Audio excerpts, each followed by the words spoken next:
All right, here we are back again for part 5. Now we're going to really talk about the T cells in particular. And as a T cell scientist, I want them to get more press. And so that's what we're going to talk about. They are more complicated. It's cellular immunity rather than based on a protein that is soluble in the blood like antibodies are. In fact, it involves not just two proteins interacting, but two proteins and a peptide interacting, because you have the Tcell receptor, which interacts with the MHC protein, which itself holds a peptide. But it's how the cell solves a particular problem. How do I define what my self is? You know, it all is centered around the thymus. And unlike with B cells, the thymus being with T cells is actually deliberate. For a long time, they didn't know what the thymus did. They just said it looked like the thyme plant, so they call it the thymus. So they began to think maybe it's like the appendix or a tailbone. Maybe it's not necessary. Well, then somebody did an experiment by taking it out of mice and finding out that they really had drastic changes in their immunity. They still had B cells. They had dropped in B cell number. They still had B cells, but there was another kind of white cell that had dramatically vanished, as it says here. And that was the T cell that comes from the thymus. The thymus is sort of the education, the school, or the boot camp for T cells. It's where they learn how to recognize what is me so that they can recognize something that is not me when that thing occurs. So actually, we've already seen the structure of a T-cell receptor. T-cell receptors look like the arm end of an antibody. They even have a constant domain, a variable domain, and an antigen binding site that made up of 6 loops, 3 on each chain. So it very much looks like the same kind of architecture has been put to a different purpose by the immune system. And the thing that this architecture lets you do is it lets you look inside the cell. Because antibodies are great for stuff that's outside the cell. But viruses actually infect the cell. They go inside the cell. Antibodies cannot reach them there. The Tcell system is a system that can actually look inside the cell. So the virus infects the cell, makes more virus, puts out more virus. The T cell is some kind of way that it can see something on the surface that indicates that inside the cell there is a virus lurking and being made. How in the world does it know? You can see the T cell right here, and it's interacting with the virus-infected cell in V. And you see you have this flat, it's an immunological synapse is what it's called, where those are coming together and bunches of T-cell receptors are interacting with what on the target cell? That was the first question that they had. And so the thing is, if T cells can look inside the cell, this is not good just against viruses. This could also be good against cancer, because cancer involves a change in signaling pathways inside the cell that turn constitutively on so that they keep on dividing. The cell keeps dividing and dividing and dividing. But it once was a regular cell. It's kind of like a zombie cell now.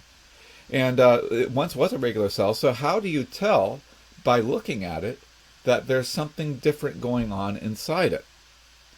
The way that it works is that there is a little bits, there's a system inside each cell that chops up every protein. It samples all the proteins in the cell.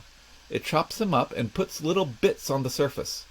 And these little bits are what the T cells go around and see. To hold the little bit on the surface, you need a protein that's going to bind the little bit, or the peptide is what it's called biochemically. And that is what the MHC protein is. With this in mind, we could even come up with a tumor vaccine someday. If we came up with a really good tumor antigen, something that when it's on the surface of the cell, it means that there is that cell is a tumor cell. We could actually give that to people. We could have that go through the immune system, activate the T cells, and it could activate the T cells against cancer cells. The one other thing I want to show up, there's yet another kind of cell here. There's the dendritic cell, which is the cell that actually goes around and actively samples the humoral environment. I think that's the right word, the environment inside the body. And so there's actually layers of complexity. We haven't talked about either of these kinds of cells. This kind of T cell right here must be a different kind of T cell, because you see it's recognizing the tumor antigen on the dendritic cell, but it's not killing the dendritic cell. That's because the yellow cell is a T helper cell, and that T helper cell helps to make the green cytotoxic T cells. So the way T cells can see inside other cells is that you actually have this whole mechanism that every protein that's expressed inside the cell will, when you have a virus infecting the cell, it takes over the replication machinery, it takes over translation and ribosomes. And so there's a bunch of viral proteins inside the cell. Well, there's a system in the endoplasmic reticulum that chops up those any protein in the cell and puts it onto the yellow MHC protein and transports it to the surface. That way, if the red dot is a viral peptide, then it will be displayed on the surface for the T cells to see. This is a really cool system. And I just want to point out, this is a particular kind of MHC called MHC Class 1.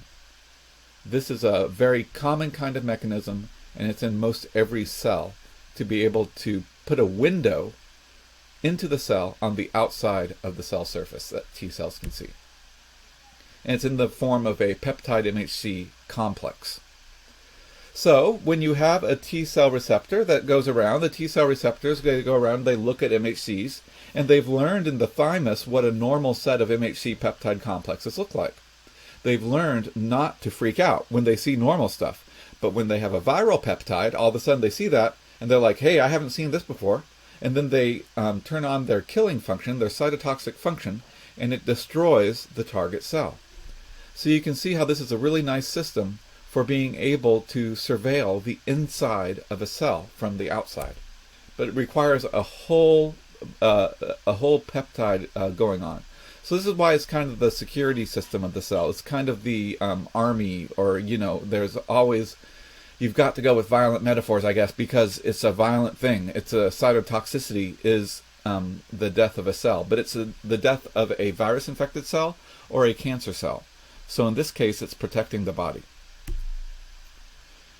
At the immunological synapse, you have the cytotoxic cell emptying out. It has these little pockets of nasty things, okay? And they're shown in purple right here. The T cell's in blue, the target cell is in orange, and it is killing it with the purple stuff. There's that song, Killing Me Softly, with his song. It's somebody should do a T-cell version of that, but don't worry, I won't do it right now. But the main thing is you have these granules, these purple granules inside the T cell, and they get released and unleashed. The other thing to notice that some of the purple stuff is punching holes in the antigen cell, in the target cell at the bottom of the screen. And so you have pore-forming proteins, you have reactive oxygen species being generated, and all sorts of, you have enzymes that go around, they chop up everything that they can find. So, and the pore-forming protein is called perforin, which is perforating the target cell. And in fact, there's a really cool paper, this comes from Michael Dustin's lab, that talks about, they've actually looked at these particles, and these particles actually can float around like little mines or time bombs, and they can actually be released from cytotoxic T cells, and they stay together. So they proposed that these supramolecular attack particles are autonomous extracellular killing entities that deliver cytotoxic targo. And what they have is they have the idea that it looks like this. They have the particle shown in gray and purple, and actually you have a cell that goes up to the other cell, and it leaves these little SMAPs, these purple SMAPs behind on the surface, and they're doing all the stuff that was shown in the last diagram that we showed. The pink stuff has become the purple stuff in this one. So that's really pretty amazing. But remember, there's another type of T cell, the helper T cell, that does not kill. It's a pacifist. It keeps the signals going, but it actually communicates. It calls over the cytotoxic T cells to alert them.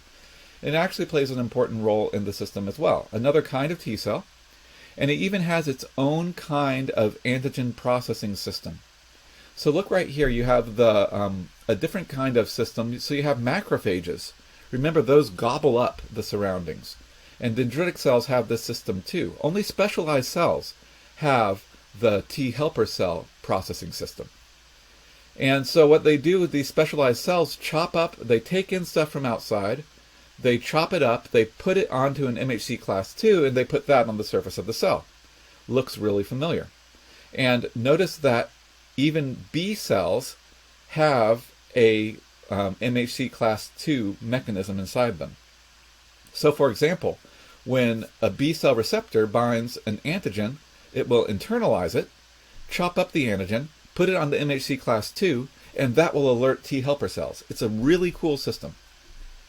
So just remember that you have the T helper cells will be interacting. Here's one interacting with a macrophage. It can activate the macrophage. Here's one interacting with the B cell. It can activate the B cell. And once the B cell gets permission from the T helper, that's when it becomes a plasma cell and starts to, pump out antibodies into the system.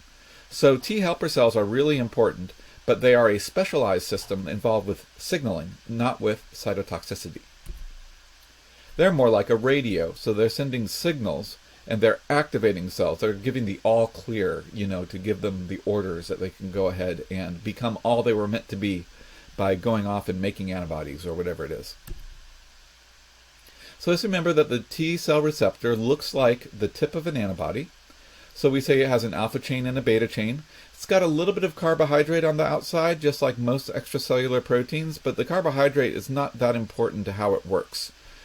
Just like antibodies, it has sort of a business end at the tip of its variable region. But it's transmembrane bound, and so it is a receptor that will then, when it's activated, when it binds an MHC, that it's an MHC that it's seen before, but a peptide that it hasn't, when that happens, it will activate, and it will turn on. So it looks like antibodies. It also has 6 CDR loops. This is actually from, I believe, one of the first T-cell receptor structures. I remember when this came out, so we haven't had structures for these for that long. But you see that you have 1, 2, 3, 1, 2, 3 at the top of the thing on the left. There's 6 CDR loops, and if you look at them over here, there's 6 different colors for the 6 different loops, just like antibodies, just like what the phage display that we talked about did. And here's an MHC Class 1. This is the window into the cell. And so you see it's mostly just like this container for a peptide. And it presents a surface that is like 2/3 MHC protein, but 1/3 peptide. And the T-cell receptors have learned how to bind MHC proteins. And they've learned how to see, is this a peptide surface that I've seen before or not?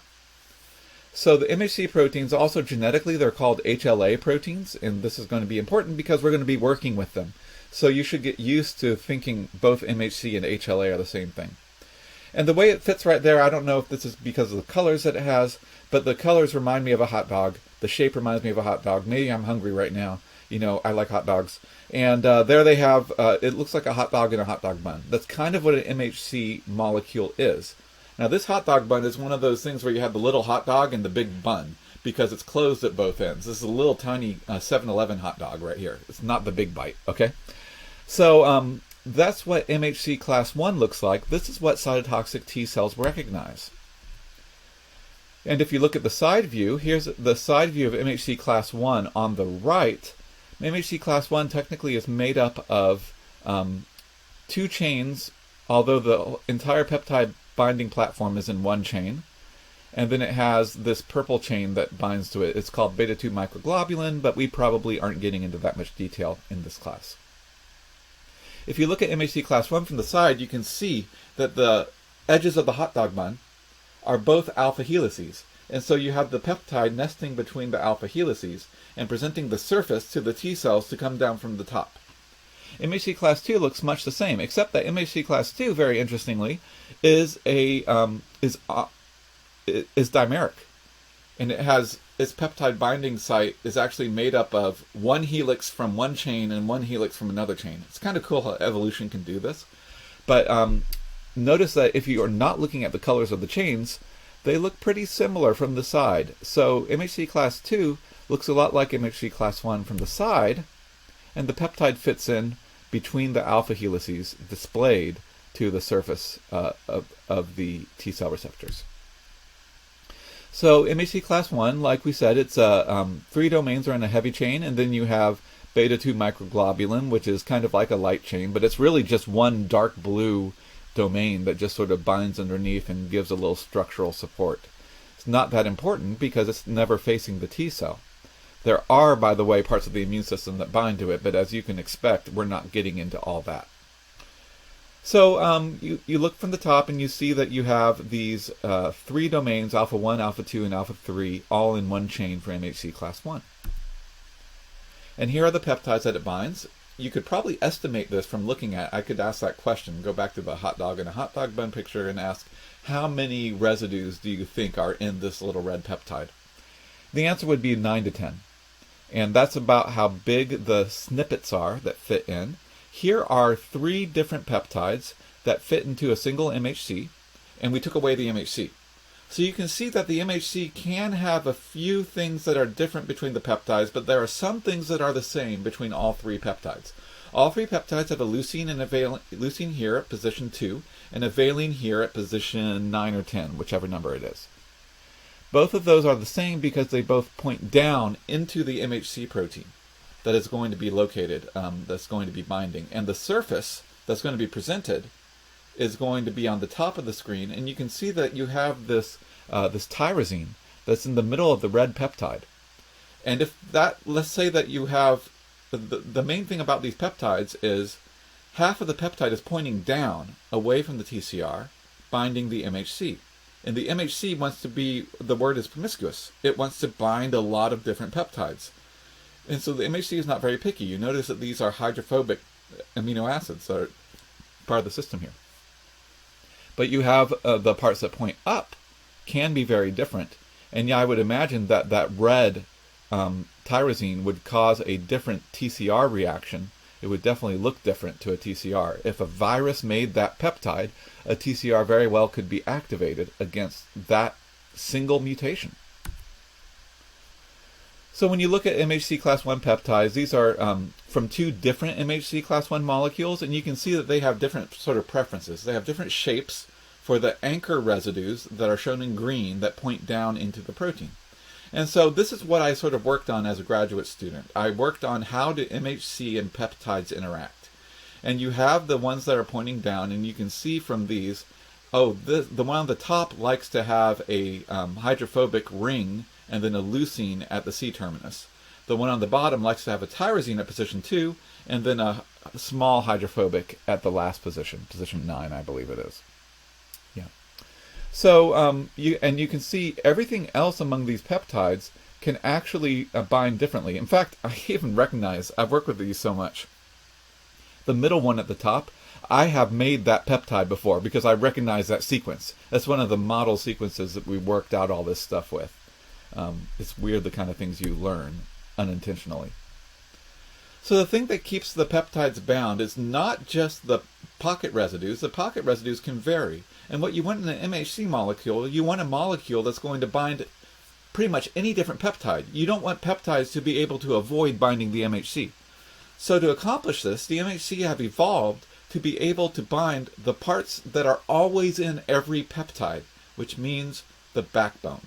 Here's where there's hydrogen bonds, and you see for each of these, the class 1 comes around the sides and it binds the ends of the protein, and it does particular hydrogen bonds, and you've noticed that those are even charged because they are charged groups on the end of each end of the peptide. And so this is how MHC class 1 molecules work. MHC class 2, on the other hand, it looks the same from this perspective. Remember that it is dimeric rather than being 3 domains in one chain and then the beta microglobulin. You have 2 domains, and the top 2 domains, alpha 1 and beta 1, come together to sort of make the peptide binding cleft and the platform for them to notice. But when you look at what the peptide ends are, MHC class 1 is closed on the ends, but look at MHC class 2. It is actually open on the ends. So this is like one of those bun-length hot dogs, you know? Okay, so it is actually like the big bite at 7-Eleven. I've been to 7-Eleven way too much, apparently. But you have the peptide actually dangles out the end, and it presents this whole surface. So MHC class 2 fundamentally works different than class 1. And we can look at MHC class 2, and instead of seeing peptides that are all the same length, like we saw with class 1, MHC class 2 bind a bunch of peptides that look like this. And it's a little bit harder to find the anchor residues, but they're still there. You see that there's an anchor residue that is negatively charged at position 4, and an anchor residue that is kind of hydrophobic at position 9. But MHC Class 2 are even more promiscuous than MHC Class 1. Because remember, these are specialized systems for sampling from outside the cell and bringing that in and presenting it to T helper cells.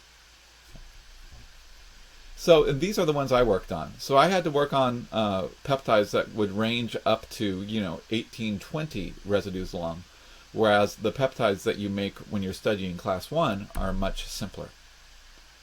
There's also a difference in how the hydrogen bonds are formed. If you look from the top and you highlight the hydrogen bonds, Class 2 molecule doesn't bind the ends because it can't. The ends are dangling out here, right?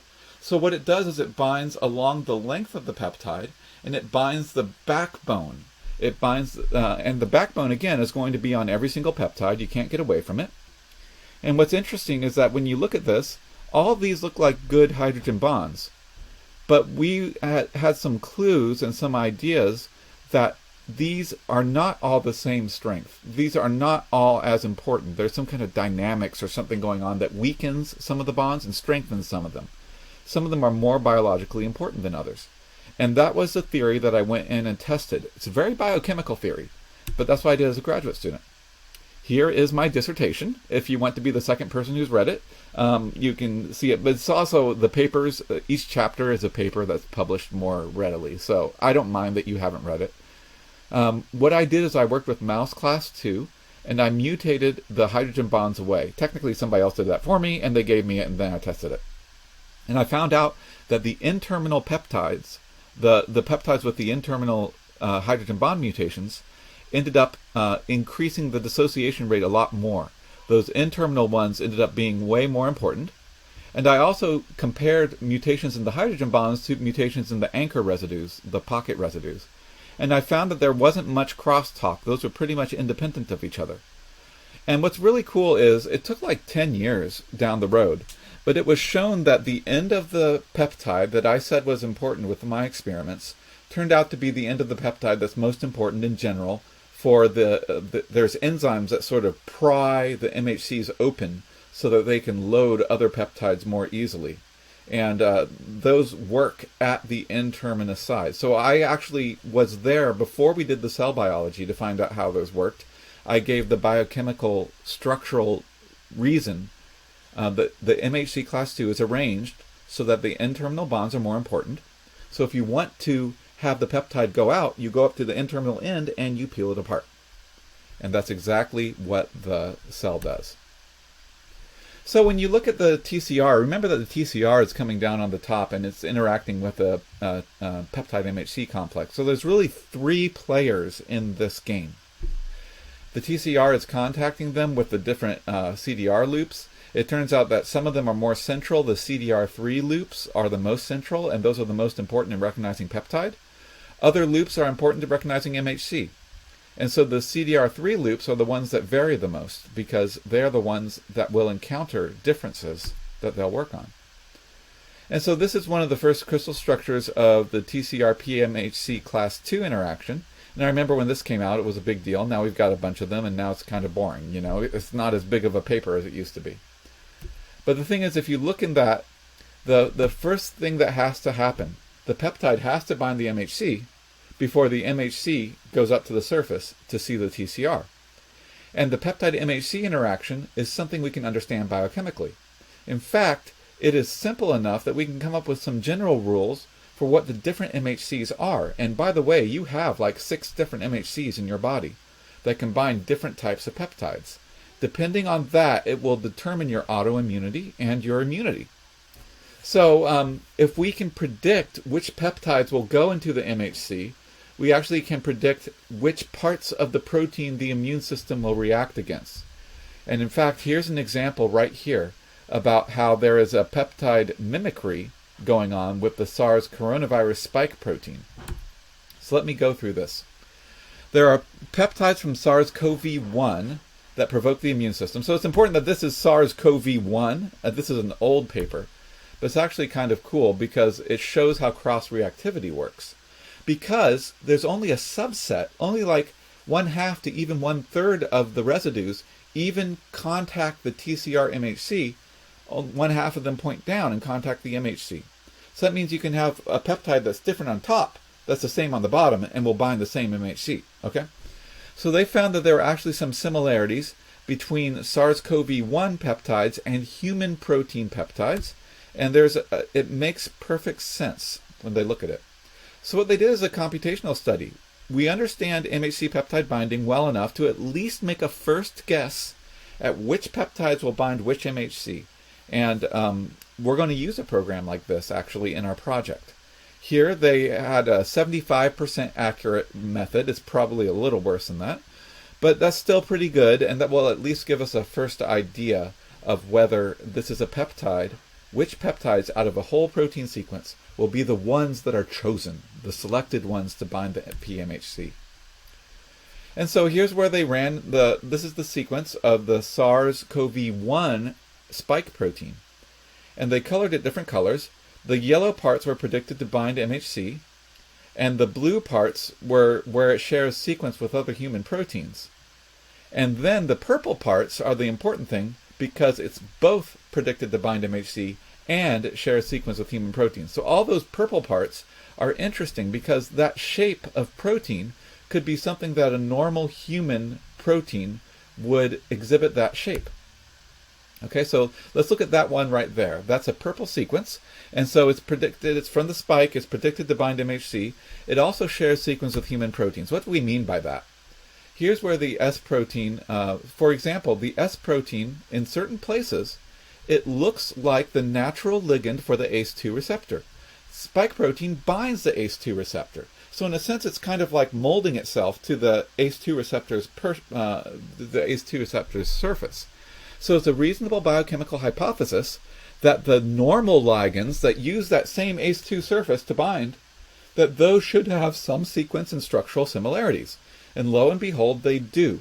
This is an ACE2 ligand, the Angram 52, and you see that it's about 50% identical to this section of the spike protein, because both of these proteins bind the same receptor. Both of these bind the same part on ACE2.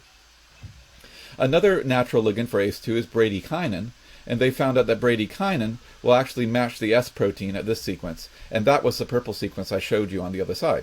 And so you see this doesn't match exactly, but it matches well enough to, if it binds an MHC, could it interact with a T cell in the same way that bradykinin does? And that means that this spike protein snippet would not activate the immune system, because the immune system has learned not to freak out when you see bradykinin. Well, it sees this S protein peptide, and it looks enough like bradykinin that it doesn't freak out. It's a good safety mechanism ordinarily, but you see how this convergent evolution of binding to the same receptor can result in sequence similarities that can cause immune escape. It can make the SARS-CoV S protein look like a normal human protein, and it can fool the T cells into thinking that everything's normal here, let's just move along. Okay. Oh, and by the way, that is actually, so the sequence I showed you was actually the Angram. It was that protein that was the purple sequence that they showed. And so they actually made peptides. They made the predictions of which peptides would bind and which ones look like other proteins. And then they made 11 of those peptides. And you can see all these peptides are here. These are the peptides they actually made. So now we're getting to actual experiments. There's that peptide. It is number D08. And you see right here they put it against antibody sera from SARS-1 patients. This is actually this would have to go through T helper cell activation, and it also might be involved with direct antibody binding. I don't know. But the main thing is it looks like a regular human protein, and yet we have antibodies that bind SARS-1 that have been made against SARS-1 that will bind this protein. Well, here turns this thing about. These antibodies right here might bind to this Angram 52 protein naturally, and you would have an autoimmune response. This is a potential case of molecular mimicry causing an autoimmune disease. And there might be some things like this. We could look at SARS-CoV-2, we could see, okay, do we think this same peptide will bind MHC? And which residues are pointing up? Are there enough residues pointing up that are the same that we think that they would interact with T-cell receptors the same? And that's pretty much what you're going to be doing with the project. So I want to get this idea of cross-reactivity in your head. You know, some T cells will react to other viruses that you've never seen. And because of this cross-reactivity, you can have T cells that recognize SARS-CoV-1, and a person who has been infected with SARS-CoV-1 but can very likely have T cells that will react against SARS-CoV-2. That's good news. Common colds, they're similar. So could you have T cells from a common cold that would protect you against SARS-CoV-2? And this definitely shows up. This is a really cool paper because what it does is it took HIV reactive T cells. And so they took 5 T cell clones that recognized HIV peptides. And you see that 1 to 4 of these peptides, and 1 to 4 of these clones 1 through 5 over here, these are supposed to react with HIV peptides. Well, they react with these other peptides, and look where they're from. A. tropicalis, A. thaliana, L. bacterium, B. bifidum. There's no chance that these people have been exposed to some of these tropical diseases before. The only thing that must be happening is these particular peptides from these weird tropical diseases must be structurally similar and cross-reactive with the HIV peptides that the clones have seen before. So that's really cool. I think that's a really kind of thing. And I wonder sometimes if kids are always sick because they're educating their T cells. They don't have this kind of cross-reactivity where you've seen stuff before, and so you can kick it out before it gets you really sick. They're learning as they go in more ways than one. So here's another test of this with flu vaccination rather than HIV.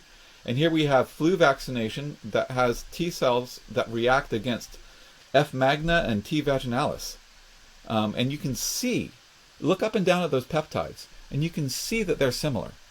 So you can see how this cross-reactivity works.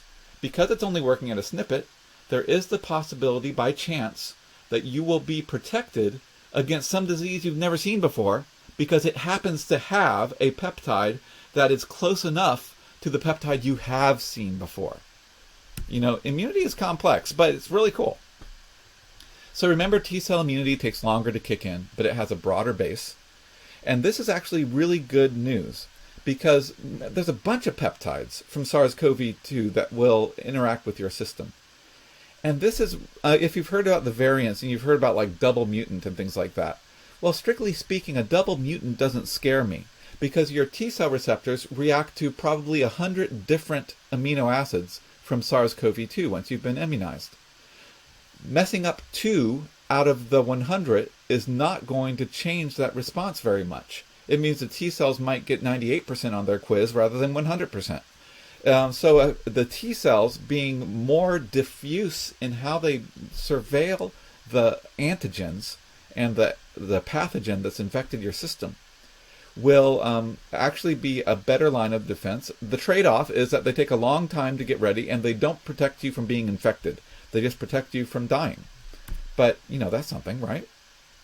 So, for example, in the case of SARS-CoV-2, typically we're generating T cells against at least 15 different fragments of coronavirus proteins. This is what they measured in the paper. And so this is a figure from the paper. It's kind of cool because it shows you the whole system we're talking about. Oh, by the way, CD4 T cells are the ones that interact with type MHC HLA class 2. Okay, CD4 interacts with class 2 and CD8 interacts with class 1. I think I've got that right, but I'll correct myself later if I'm wrong. But the main thing is you have the viral antigens, and you have these different antigens, S, M, N, and NSPs, shown in 4 different colors. And you see how those get chopped up, and there's a bunch of different ones that get put in this bucket, and the bucket is labeled HLA. And you have those, and they're also seeing some of those snippets might be similar to the snippets that you get from the common cold. And this is actually the paper that talks about that. This is nice because it shows the CD8 T cells interacting with different HLA, and they show that HLA is binding a bunch of different peptides. The main thing is HLAs bind a lot of peptides, and so you have a wide range of sequence that's being covered. And so, why don't we have more systems that work on this? Why don't we have tests that work on this? Well, it's because they have to work on whole cells, and whole cells are a pain to work with. But there is a company in town, and I actually have a friend who works for this company, Adaptive Biotechnologies, and they are making a T-detect test that you can actually sign up for right now, where you can see if you have T cells that react to SARS-CoV-2 peptides. What they do is they sequence yours, and so here's where you can sign up. It's Adaptive Biotechnologies. Here's the paper where they talk about why it works. Very cool. And here's the actual sign up. Apparently, you can do a self-pay price for $150. Maybe I should do this just for fun after I've been immunized, just to make sure it took. But I can tell you from the way I felt today, pretty sure it took. So remember that B-cell epitopes can actually be cross-reactive too, especially if you have antibodies against very prominent proteins that can be cross-reactive. And so this is actually a paper that looks at that. I'm not going to get into that too much, except to say B-cell epitopes are antibody binding sites.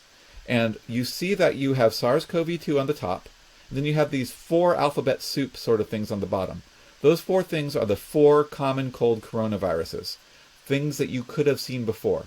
So they're seeing evidence that they have B cells and antibodies that react to some of these epitopes in people who've never seen SARS-CoV-2.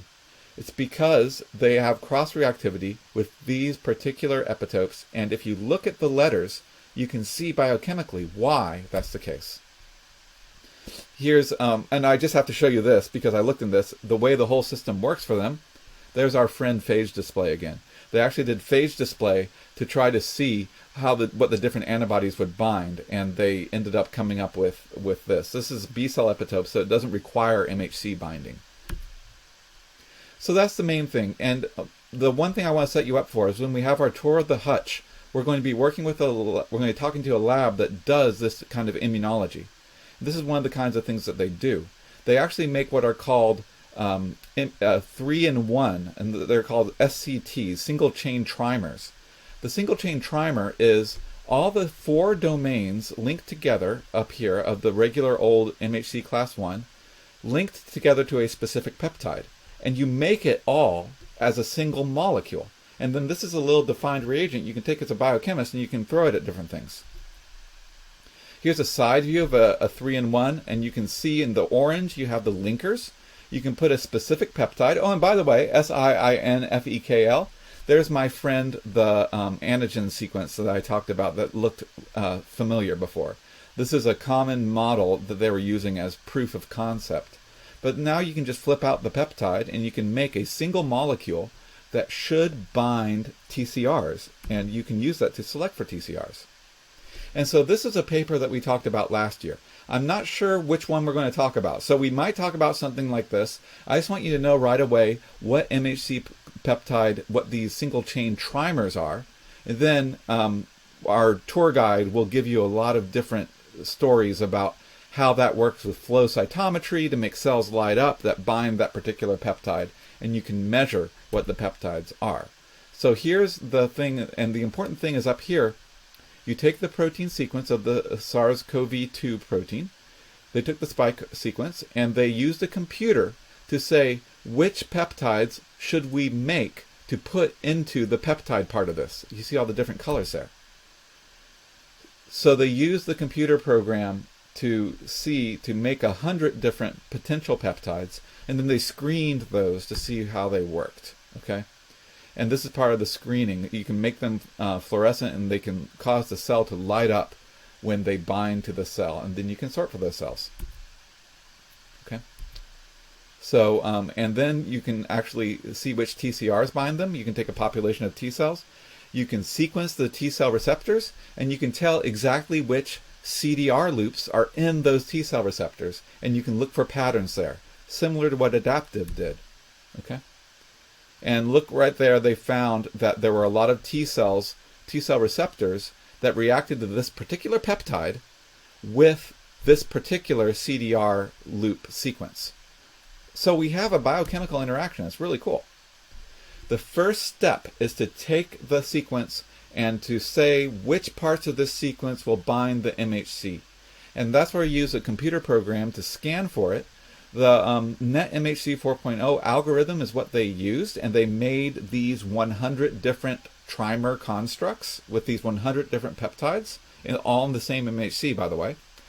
But the main thing is they predicted that these peptides would work, and a lot of them did. Some of them didn't, but that's what you screen for. We're going to use the exact same program to try to look at what parts of SARS-CoV-2 bind to a particular MHC, and we're going to ask questions related to that. So all that is to bring you into this, and you can see you get a predicted affinity in nanomolar. The lower the number, the better the affinity, and you are going to be looking at very similar numbers, okay? These are the good ones at the top. They're like 5 nanomolar. The 500 nanomolar are the ones at the bottom, and they sorted it by predicted affinity. If you look back and forth, they have kind of a spotty record, but that's what you expect. Like a third of these actually worked. But more of them work toward the top than work toward the bottom. If you look on the left side, you see more dark colors, and the dark squares means that it worked to pull out particular TCR clones from a TCR sequences, I should say. Okay.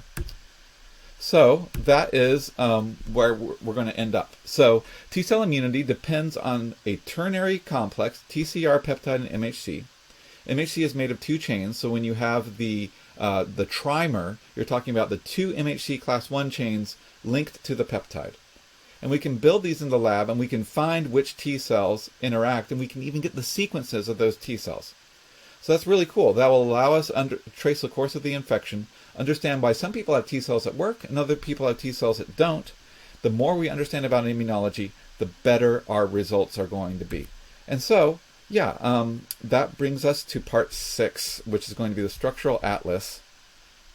And I was aiming for half an hour. I ended up with 40 minutes. So I guess that's okay. All right, we'll move on to part 6 after dinner for me.